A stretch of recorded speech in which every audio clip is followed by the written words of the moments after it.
Claire's husband ends their 12-year marriage through a cold text, draining their joint account and leaving her heartbroken. But instead of succumbing to despair, Claire takes control, safeguarding her assets and building a successful boutique empire. As her business thrives, Claire shows the world that true strength comes from within, turning betrayal into her greatest victory. Hi everyone, I'm Jessica, the storyteller on the Family Tales channel. Here, I'll share stories about love, conflicts, betrayal, and infidelity within American families. These stories offer a deep look into relationships and the challenges families face. Stay tuned and explore with me. If you love emotional stories and want to uncover the hidden secrets in families, don't forget to like, subscribe, and turn on notifications so you won't miss any of our videos. The message came through while I was assisting customers at my boutique. I'm breaking up with you and relocating to Miami with my girlfriend, who is 20 years old. I've cleared out our joint account. Haha. I read it without my hands shaking. I maintained a steady voice while assisting Mrs. Peterson in selecting a scarf. The sole indication that my husband of 12 years had just obliterated our marriage through a text was a subtle tension in my eyes. Once Mrs. Peterson departed, her purchase elegantly wrapped in our distinctive silver paper, I proceeded to type my response. Wishing you all the best. I'm Claire, and at 38, I just experienced the most heartless farewell imaginable. While Mark may have been reveling in his dramatic departure, picturing me in distress over his treachery, I was simply closing up my boutique for the day with composure. There had been indications for months, the long hours spent at work that never reflected in his paycheck, the unexpected alterations to his phone's password. He had begun hitting the gym with dedication, investing in new outfits, all in an effort to reclaim his youthful spirit. 3 months back, I discovered a receipt for a dinner for two at a pricey restaurant on a night he had insisted he was working late. That evening, I opened a new bank account at another bank. A week later, when he brought up the idea of merging our accounts for simplicity, I happily agreed while transferring my personal savings to the new account. The shared account he had just drained. It had just the right amount to prevent him from becoming suspicious. Approximately 2 months of consistent contributions. The remainder was securely stored, accompanied by comprehensive documentation of each questionable transaction he had conducted over the previous year. My phone vibrated once more. There's no need to plead. Tomorrow, Melissa and I are heading out. I'll arrange to have my belongings sent over later. Melissa. The recently hired receptionist at his workplace. I had encountered her at the company Christmas gathering, observed her laughing excessively at Mark's jokes. She brushed her fingers against his arm, believing she was unseen. She was youthful enough to be his offspring. She was foolish to believe she was unique. I chose not to reply to his message. I opted to reach out to my attorney instead. The one I reached out to 2 months back when I discovered the hotel charges on our credit card statement. It's time, I stated plainly. He has just taken action. The documents are prepared, she responded. I'll take care of that first thing in the morning. Should I arrange for him to be served in Miami? Take your time. Allow him to believe he has triumphed initially. Here's another message from Mark. I understand that this may be difficult for you. Time waits for no one after all. Your little shop certainly keeps you occupied. My quaint little store. The thriving boutique I created from the ground up, the one that brought in greater earnings than his role in middle management, the individual whose earnings I had meticulously maintained apart from our shared financial resources. I grinned, imagining the official letters that would welcome him in Miami, allow him to savor his victory. I spent that evening at our place. I inherited my house from my grandmother and have kept it in my name, even though Mark has repeatedly suggested adding him to the deed, a fortunate intuition that proved successful. As I was sorting through the documents my lawyer would require, I stumbled upon our wedding album. Mark appeared so transformed back then, prior to his midlife crisis, morphing him into a shadow of his past self. Recently, he donned shirts that clung too closely to his softening waistline, made an effort to bond with the younger crowd at his workplace, and used slang that felt out of place for a man in his mid-40s. My phone kept buzzing with messages from him, each one dripping with condescension. This has been in the works for months. Melissa gets me in ways you never will. Everything will be okay. Perhaps you'll come across someone who's closer to your age. I've already informed my family. They acknowledge that we have drifted apart. No one is to blame, honestly. I captured each message, compiling them into my evidence folder. Allow him to keep digging his own grave. My lawyer would appreciate his nonchalant confession of premeditation, his cheerful declaration about depleting our account. The previous message really grabbed my interest. Just so you know, I booked our flights and hotel using the joint card. Think of it as my farewell present, haha. Absolutely flawless. I reached out to the credit card company. This is Mrs. Harrison on the line. I must report fraudulent charges and cancel my card right away. Absolutely, ma'am. Are you able to pinpoint the charges? Today, I secured 2 first-class tickets to Miami. Charges for accommodations at the Royal Palm. I will need to take my husband off as an authorized user. Is there any documentation available regarding the fraud? Messages from my husband confessing he used our shared card to arrange a trip with his girlfriend after draining our bank account. I would be glad to send them along. The representative maintained a composed demeanor, though a hint of satisfaction slipped through as she cancelled the charges. Tomorrow, Mark and Melissa will arrive at the airport, only to discover that their tickets have been invalidated. Their hotel booking has been cancelled. My phone vibrated once more. No need to stress about the house. You can stay there until you find a more suitable place. I genuinely found that hilarious. Did he honestly believe he had any right to my grandmother's house? Had his pride swelled to such an extent that he no longer remembered who held the title? Yet another buzz. I understand how much the shop means to you. We can agree on a reasonable payment for your portion, my portion, regarding my enterprise, that I had created on my own, financed on my own, and developed on my own, while he grumbled about my extended hours and dismissed it as just a pastime. I filled a glass with the fine wine I had been reserving for a moment worth celebrating. This has been approved. Tomorrow, Mark would discover some challenging realities regarding property law and the division of assets. Tonight, I will relish the tranquility and map out my next chapter. The morning unfolded with a barrage of texts from Mark, each one more irate than the last.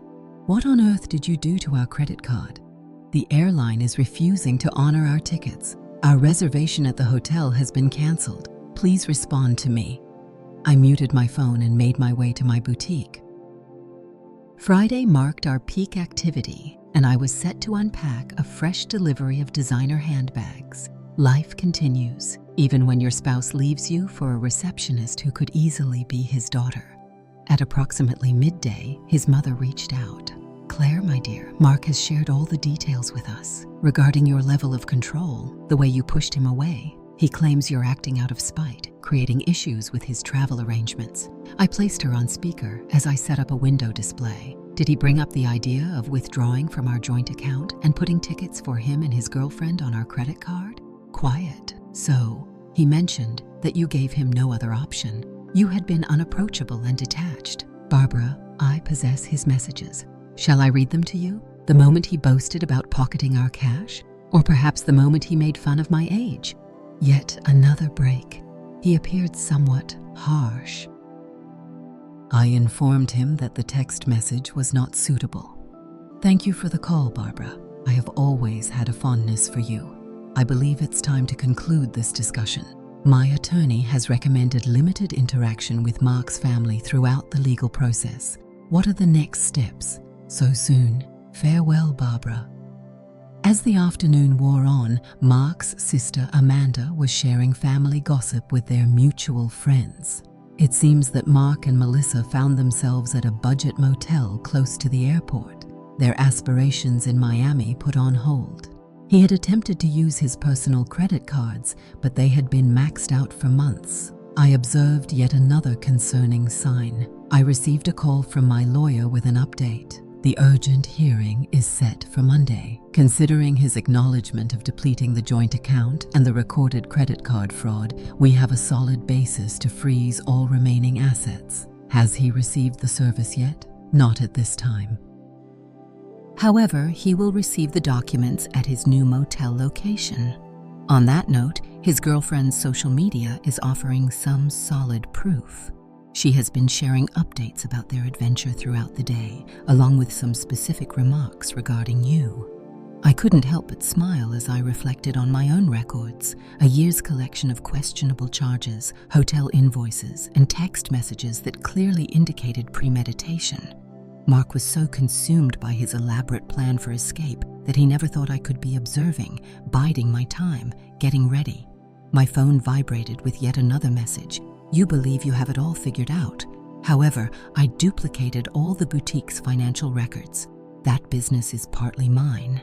I sent the text to my lawyer, adding it to the expanding collection of Mark's errors. Allow him to discover the realities of separate assets and business ownership through experience.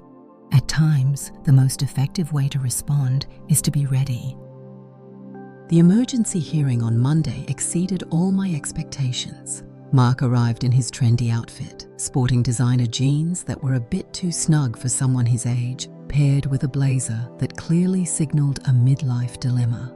Melissa stood outside, her youth starkly illuminated by the unforgiving courthouse lights. My lawyer laid out our evidence systematically. Mark's jubilant message about draining our account, his credit card fraud, and his recorded history of concealed expenses. Every item thoughtfully gathered after months of serene watching. Your Honor, while my client acknowledges some impulsive choices, it is important to highlight that Mrs. Harrison's behavior has been both spiteful and deliberate. Determining, my attorney responded with a counter. Are you referring to being cautious? My client safeguarded her individual assets and kept meticulous documentation of her husband's questionable actions. That's not spiteful, that's clever strategy. The judge examined my paperwork, including the deed for the house that is solely my property, the incorporation documents for the boutique registered in my name alone, and the meticulous distinction between business and personal finances that Mark had frequently criticized. The judge, Mr. Harrison, spoke directly to Mark. You acknowledged through a text message that you intentionally drained a joint account and utilized shared credit cards to finance a trip with your girlfriend. Are you rejecting this? Mark fidgeted restlessly. I was simply aiming for a fresh start through the act of engaging in financial deception. The judge lifted an eyebrow in curiosity. So now you're asserting ownership over property that the documentation clearly indicates is distinct from marital assets. Our marriage saw the business flourish. Mark's attorney made another attempt. My client has the right to... The business was set up prior to the marriage, my lawyer interjected, and Mrs. Harrison upheld a clear distinction between her business and personal finances at all times.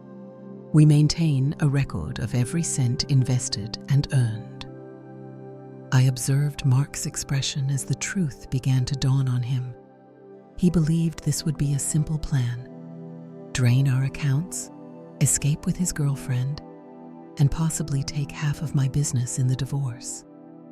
He never took the time to grasp why I was adamant about maintaining separation, often ridiculing my meticulous record-keeping as overly meticulous. The judge announced that the court has found sufficient evidence of financial misconduct. All shared assets are currently on hold until the final dissolution is complete. Mr. Harrison must return any funds taken from joint accounts within 24 hours. But that money is gone, Mark insisted. We allocated it towards... I recommend you look for a way to substitute it. The judge interrupted him. Mr. Harrison, the court does not look kindly upon the use of shared credit cards to finance escapades with lovers. Outside the courthouse, I caught Melissa inquiring with Mark about their plans for Miami. His reply faded away amidst the rhythmic click of my heels on the marble floor as I made my way back to the business he had never grasped or valued. In the coming weeks, Mark resorted to a series of increasingly frantic actions. He attempted to assert that the boutique was his brainchild. He recalled putting money into it during its initial phase. He even implied that he had been my business partner from the start, assertions that were swiftly debunked by my detailed records. My lawyer noted that he's becoming increasingly desperate. His girlfriend's social media reveals that they are currently residing in her studio apartment. It seems that life on a receptionist's salary isn't the luxurious getaway he envisioned. Mark's family began to contact him. Their tone significantly changed from their earlier accusations. His sister Amanda confessed that they were completely unaware. He mentioned that you had been distant and domineering, and that he felt the need to break free.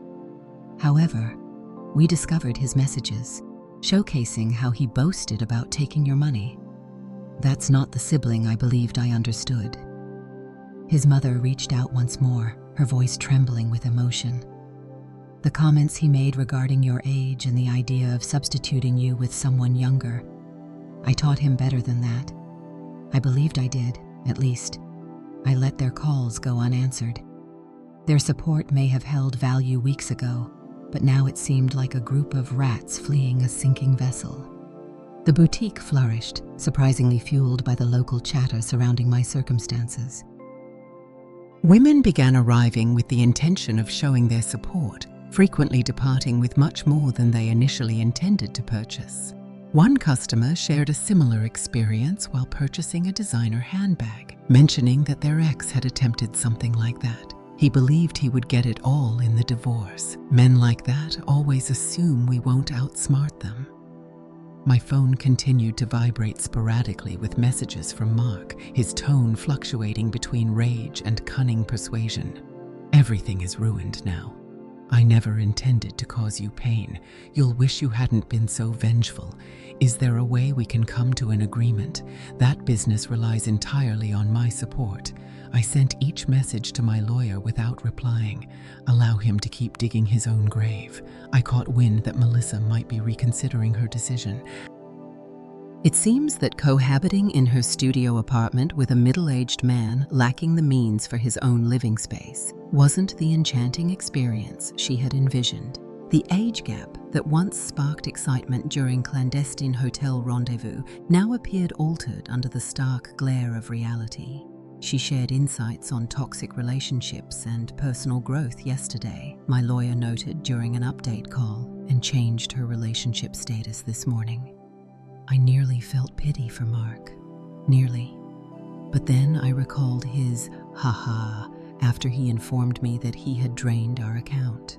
His comments about my age were laced with a casual cruelty, as if he believed I would be utterly helpless without him. Rather than pity, I experienced a different emotion, confidence in my vision, within my serene power.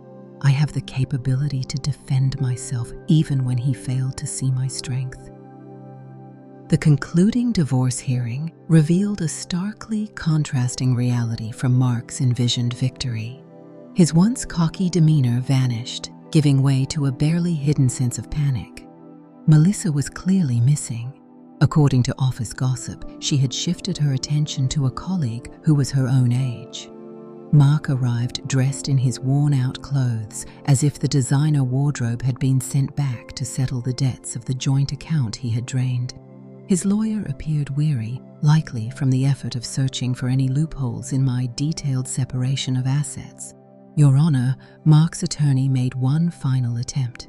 Even with the separate property documentation in place, my client played a role in the expansion of his wife's business by providing moral support. And moral support, my attorney interjected. Are these text messages really putting down Mrs. Harrison's business as just a small shop? Or are these social media posts referring to it as her pastime?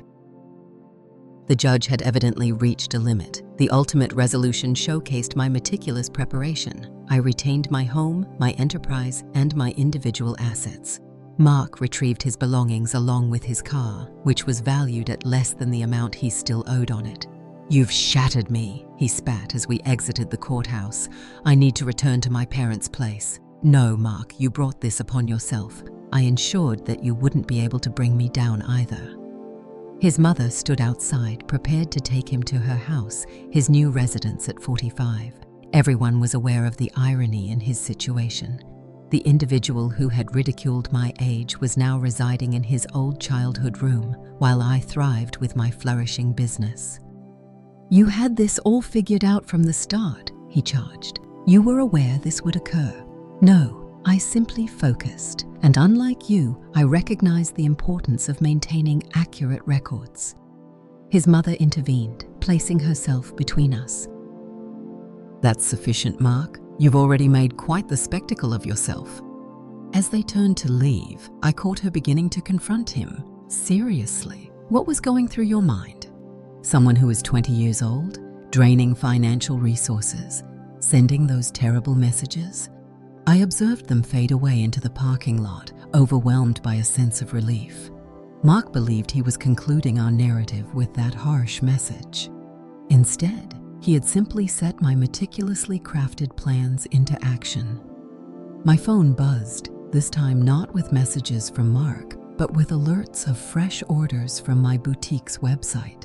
Life was progressing, just not in the way he had envisioned. Section 3. Part 1. 600 words. Half a year post-divorce, my boutique blossomed into a second location. I couldn't help but notice the irony. As Mark faced the challenges of rebuilding his life, the small shop he had overlooked was flourishing. I brought on 3 new team members and kicked off an online store that was picking up momentum across the country. Word of Mark's situation spread through our shared connections. He had given dating apps a shot, but discovered that women his age were not keen on a middle-aged man residing with his parents. Younger women, aware of his past through workplace chatter, kept their distance. Melissa had clearly cautioned her friends about him, sending them screenshots of his frantic efforts to regain her affection after she had moved on. His career took a hit as well. The HR department of the company initiated an inquiry into his connection with a junior employee, leading to an official reprimand. The promotion he had anticipated was awarded to another individual, one who lacked a background of unsuitable interactions with the reception team. Amanda mentioned during an unexpected visit to the boutique that he attempted to assert age discrimination. They claimed he was being punished for being in a relationship with someone younger. The complaint has now been officially recorded in his file by HR. Seeing his sister in my store caught me off guard, but it clearly highlighted the extent to which Mark had distanced himself from his family. "I realize we weren't there for you initially," she confessed, her fingers gliding over a silk scarf. He portrayed the victim with such skill, observing his approach to everything and his behavior afterward.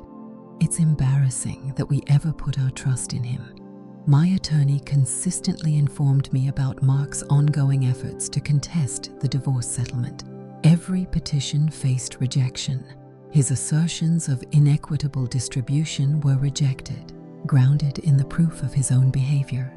She told me, laughing, that he actually tried to argue his text about emptying the account was just a joke. The judge inquired whether laughter diminished the severity of theft.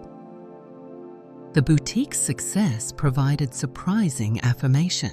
Local business magazines aimed to highlight my journey, not as a wronged spouse, but as a shrewd entrepreneur who safeguarded her interests. Emerging business owners sought guidance on how to maintain a clear distinction between their professional and personal financial matters. Preparation is the ultimate form of protection, I shared with a young woman who brought Melissa to mind. Always have faith in your gut feelings. Mark's mother would call from time to time, typically following one of his more reckless decisions. He attempted online gambling, seeking a rapid solution to his money issues. He had become entangled in a scheme that guaranteed quick profits. Every effort to reclaim his previous way of living only pulled him further into chaos. "I just can't figure out what went wrong with him," she sighed during one call. His father and I were willing to support him in getting back on track, but he needed to acknowledge his actions first. Yet he continues to point fingers at others.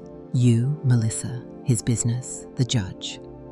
I listened attentively while keeping my space. Their family drama was no longer my concern. My life had progressed, brimming with ambitions for a third boutique and a potential foray into luxury accessories. The sole reminder of Mark's influence on my life was a framed screenshot displayed in my office, capturing his last message before I cut off communication.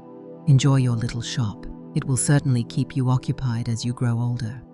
Below it sat my latest business award, a testament that often the most satisfying response is achieving success in your own way. A year post-divorce, I celebrated the grand opening of my third boutique location. The event drew the attention of local media, and the narrative they aimed to convey didn't revolve around my unsuccessful marriage. A successful businesswoman was on a journey to expand her brand. Mark's betrayal was nothing more than a small detail in my journey to success. At the event, Melissa made an unexpected entrance. She appeared more youthful than ever, or perhaps I simply felt that much more invigorated. She fidgeted, gripping her purse tightly as if it were a protective barrier. "I owe you an apology," she said softly. "I took to heart everything he said about you being distant, domineering, and unsupportive of his aspirations. Then I observed him attempt the same tactics on me when the situation became challenging. I kept setting up a showcase of stylish sunglasses. Those weren't his aspirations, Melissa. They were ways to get away. There is a distinction. I understand that now." She took a moment before continuing. "He attempted to take action when you locked the accounts. I initially believed my studio apartment would be a short-term solution. After 2 weeks of his complaints about my closet size and his suggestions for taking out a loan for a bigger place, I finally grasped what you meant regarding the distinction between dreams and escapes. I found that quite amusing. Let me take a wild guess. He had grand ideas but lacked the means to support them?" "Precisely. Everything was set to fall into place once his investments yielded returns, once he secured that promotion, once his cryptocurrency surely appreciated in value." She shook her head in disbelief. "I'm in a relationship with someone who's the same age as me now. We carry student loans and live in a modest apartment, yet we're creating something meaningful." Once she departed, my assistant manager leaned in and asked, "Was that the girlfriend?" I responded with a firm no. That was merely another woman who discovered the same truth I did.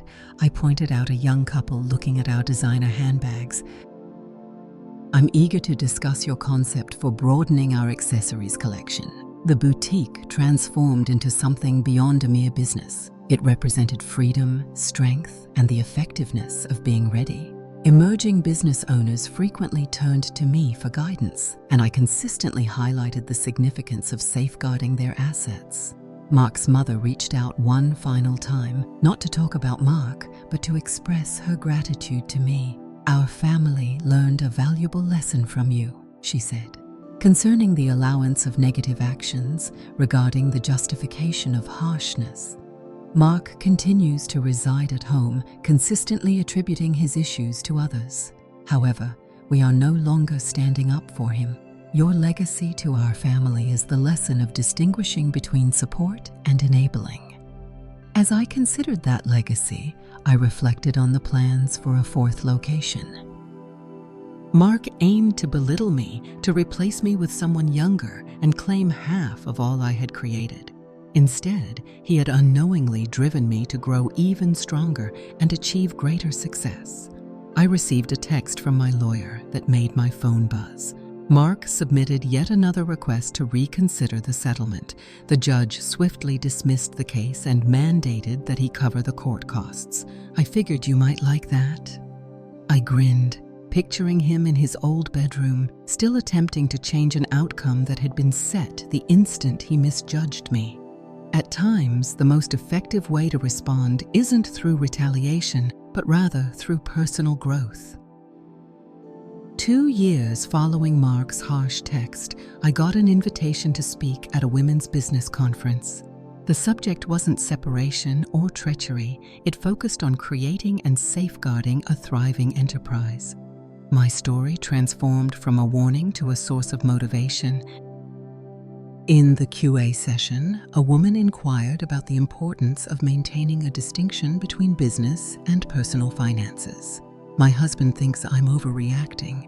Marriage signifies the act of sharing all aspects of life. I responded that my ex-husband said the same thing. It was all fine and dandy until he attempted to take half of my business during the divorce. Have faith in your intuition. Being cautious isn't being overly fearful. The boutique chain expanded to 5 locations, with each one achieving greater success than the previous. The little shop Mark had mocked now employed 30 people and had been featured in several national magazines. I learned from some mutual friends that Mark has finally left his parents' house and is now living in a small apartment above a garage. After his previous company downsized and eliminated his position during restructuring, he found himself in a situation where he had to accept a lower-paying job. His dating profile still portrayed him as youthful in spirit, even though his profile picture was obviously from a while ago. Melissa, in a twist of fate, had turned into a frequent visitor at my original boutique location. She had successfully completed her business degree and launched her own social media consulting firm. She once told me that I inspired her, demonstrating how a woman can create something enduring rather than succumbing to hollow assurances. I displayed Mark's harsh text message prominently in my office, not as a symbol of suffering, but as evidence of my journey and progress. Below it was a sign that stated, "Success is the best revenge." During the celebration of my boutique's 5-year anniversary, I stood before my dedicated employees and cherished customers, sharing my gratitude. The space evolved from a quaint little shop into the flagship store of a flourishing business empire. Mark's mother showed up even though I hadn't invited her. She held back until the crowd dispersed before coming over to me. "I spotted Mark yesterday," she mentioned, adjusting her stylish dress, one she had purchased from my shop. He reminisced about his glory days, reflecting on the life that might have been. He still fails to grasp that he didn't lose it all in the divorce. He discarded it. I reflected on that text message, his nonchalant harshness, his belief that I would fall apart without him, how he thought I would plead, crumble, and validate his assumptions about my neediness. I had created something more resilient than ever. Every new boutique location stood as proof of what women could accomplish when they refused to hide their brilliance for the sake of insecure men. The new saleswoman I brought on board last month, who happens to share the name Melissa, approached me with an inquiry regarding the new inventory system I had put in place. While I detailed the process, I noticed my reflection in the store window. I noticed what Mark overlooked 5 years back. Not a woman aging, but one evolving, becoming more insightful, resilient, and accomplished. His harsh text message was intended to signify a conclusion. Rather, it marked the start of something new. This isn't solely about me. It's for every woman who listened to my story and recognized that she deserves more than to be caught in someone else's midlife turmoil. That's it for today's story. If you found it moving, don't forget to share the video with your friends and family. I'd love to hear your thoughts, so leave a comment below. Be sure to like, subscribe, and turn on notifications so you never miss another story. Thanks for watching, and I'll see you in the next video. Have a great day.